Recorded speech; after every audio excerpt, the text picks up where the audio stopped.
Notebook animation.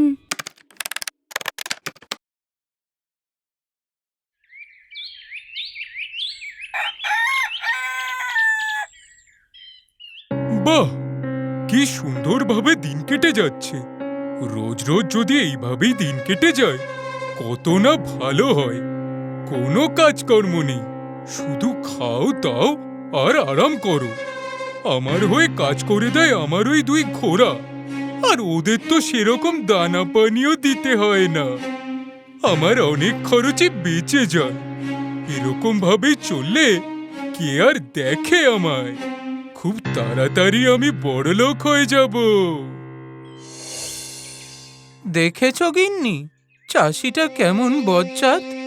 একে তো সারাদিন তোমাকে আর আমাকে দিয়ে রাত দিন খাটায়, তারপর আমাদেরই খাটিয়ে আমাদের খাবারের টাকা মেরে ও বড়লোক হবে, আর আমরা না খেয়ে খেয়ে দিন দিন চরাজীর্ণ হয়ে যাচ্ছি। হ্যাঁ গো, সে তো দেখতেই পাচ্ছি। শয়তানটা একদিকে অলস আর অন্যদিকে কিপটেও বটে।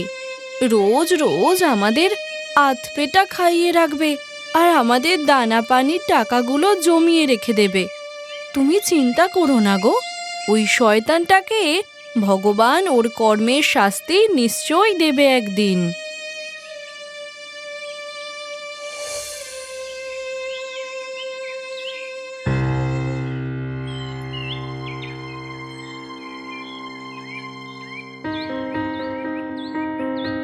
শোন, মাঠের ধারে কিছু রোদে পোড়া শুকনো ঘাস ছিল, সেগুলো তোদের জন্য নিয়ে এসেছি। এখন এগুলো খেয়ে আমায় উদ্ধার কর।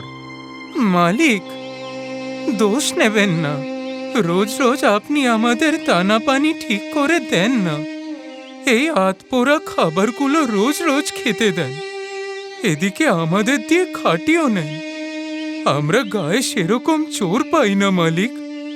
দয়া করে আমাদের খাবার বাঁচিয়ে নিজের ফাড়ার ভরবেন না।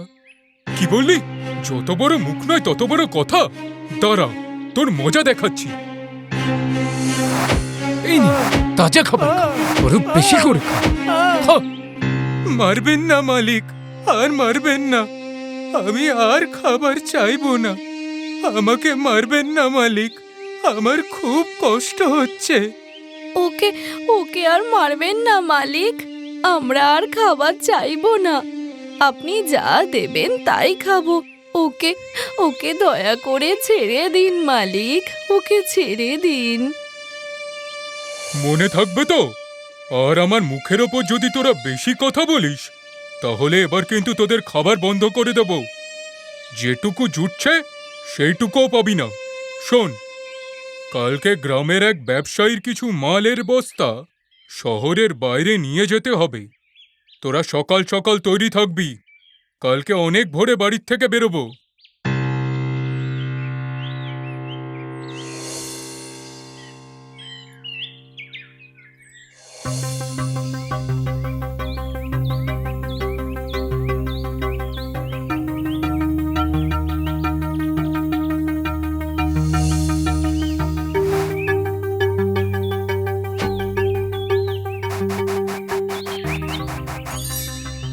শোন, এই মালগুলো আজকে সব শহরের বাইরে নিয়ে যেতে হবে।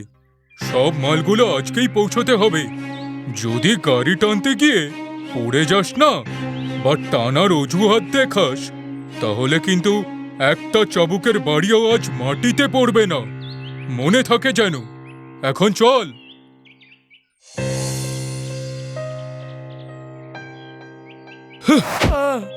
চল চল চল।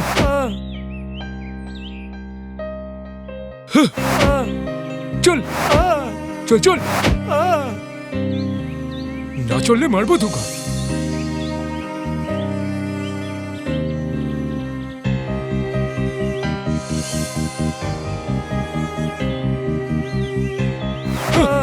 দাঁড়ালি কেন? চল চল বলছি।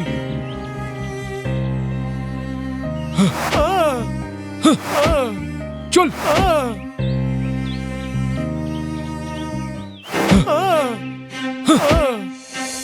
হায় হায় হায়, এ কি হলো আমার?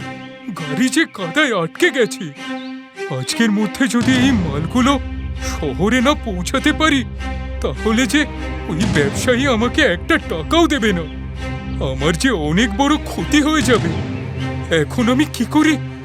না, গাড়ি থেকে নেমে নিজেই হাতে হাত লাগিয়ে চেষ্টা করি, যদি গাড়িটা সরানো যায়।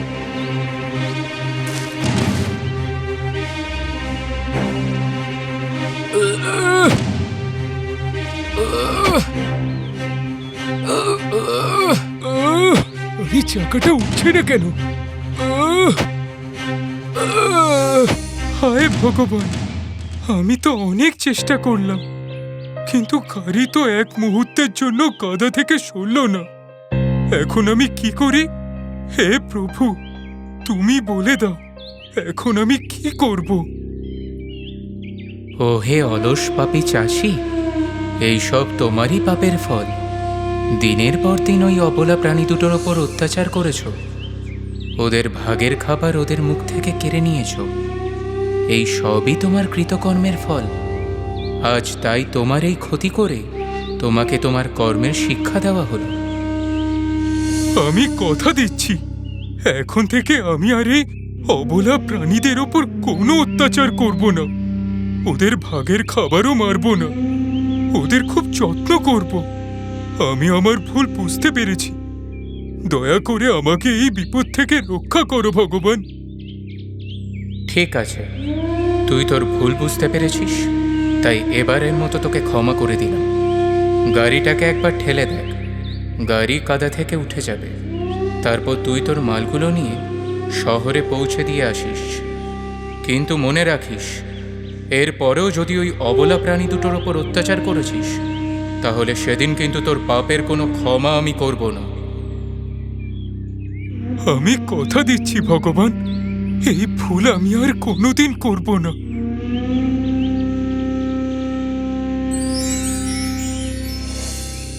নারায়ণ নারায়ণ নারায়ণ নারায়ণ। তোরা আমায় ক্ষমা করে দে রে, তোরা আমায় ক্ষমা করে দে। আমার অনেক বড় ভুল হয়ে গেছে। তো বন্ধুরা, অবলা নিরীহ প্রাণীর উপর অত্যাচার ভগবানও সহ্য করেন না। তাকে তার কর্মের শাস্তি ঠিকই পেতে হবে, আজ নয়তো কাল, শুধু সময়ের অপেক্ষা।